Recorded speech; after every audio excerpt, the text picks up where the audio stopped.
Her hands were trembling so hard she could barely lift the buttered toast he placed in front of her, and for a moment in that rain-soaked diner, the world seemed to pause as the single dad watched the poor woman struggle to breathe through her silent tears. She looked like someone who'd lost everything overnight, clothes damp, hair tangled, eyes swollen from crying, but still trying to act like she didn't need help. And yet, every morning at exactly 7:15 a.m. she came back. And every morning, he pretended not to notice how broken she really was. Call to action 1 after hook.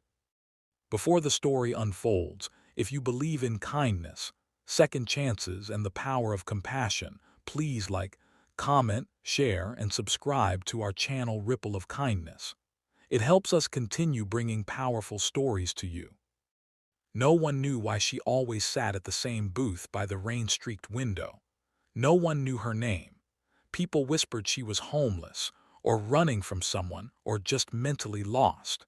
But Daniel, a single dad juggling 2 jobs and raising his little daughter alone, didn't believe in judging people by what the world thought they knew. Daniel had first seen her on a cold Tuesday morning. His daughter, 6-year-old Ava, had pointed at the drenched figure trembling outside the diner door. She looked too exhausted to step inside, as if entering a warm place felt like stealing something she didn't deserve. Her clothes were ripped, her eyes empty. And Ava, in her innocent voice, had asked, "Daddy, why does she look like she hasn't eaten?" That was all Daniel needed. He invited her inside that day. She didn't speak, didn't look him in the eye, didn't even finish the meal he bought. But she whispered a thank you before slipping away into the rain like a ghost. The next morning she appeared again. Same booth, same silence, same sadness. So Daniel made it a routine. He came early before work, bought an extra plate, toast, eggs, something warm, and placed it in front of her with a gentle nod. She would flinch at first, then slowly accept the plate, always holding it with 2 hands as though afraid it would vanish. Day after day, he noticed the details she tried so hard to hide. The way she clutched her sweater sleeves like a frightened child. The way her lips trembled when someone spoke too loudly. The faint bruise near her collarbone. The way she never looked toward the window whenever a black SUV drove by. She wasn't just poor, she was afraid. Daniel never pushed for answers. He knew what it meant to be broken, to keep your pain locked inside because the world expected you to move on. He remembered nights after his wife passed away, nights when he couldn't breathe, when feeding Ava felt like climbing a mountain, when he ate leftovers standing by the sink so he wouldn't collapse in front of his daughter. Pain recognized pain. But helping her wasn't easy. Money was tight. Bills piled up. His own meals became simple bread and tea. His shoes had begun to wear through the soles. But every morning he still bought her breakfast. And every morning she looked at him with the same confused gratitude, as if she couldn't understand why someone would bother being kind to her. Then one morning she didn't show up. Daniel sat longer than usual. His coffee grew cold. His stomach tightened with worry, though he had no right to feel responsible. She wasn't family. She wasn't even a friend. She was just a soul he couldn't walk away from. On the 4th day of her absence, he finally accepted she might never come back. But then came the 5th day. The diner door burst open with a force that made everyone look up. 4 towering bodyguards in black marched inside, dripping from the rain. Behind them, a sharply dressed woman carrying folders, clearly a lawyer. The entire diner froze. Daniel's heart pounded, and he instinctively shielded Ava's shoulder with his hand. Then the bodyguards parted, and she stepped in. The same woman he'd been feeding for weeks, only now she looked entirely different. Clean, rested, wearing a long coat that probably cost more than he made in 2 months.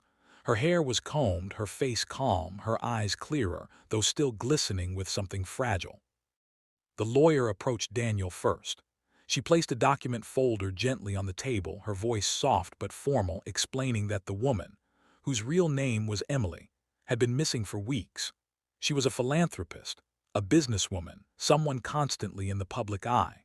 But behind closed doors, she had been suffering silently under emotional and financial control from someone she trusted, eventually fleeing from her own home and hiding on the streets.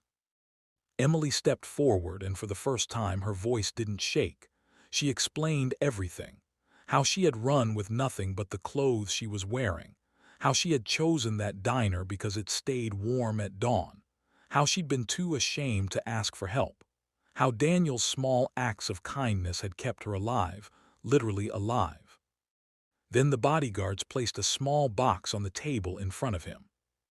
Inside was a neatly folded envelope, a life-changing amount of money, enough to pay off debts, secure Ava's future, repair the house, maybe even let him breathe again.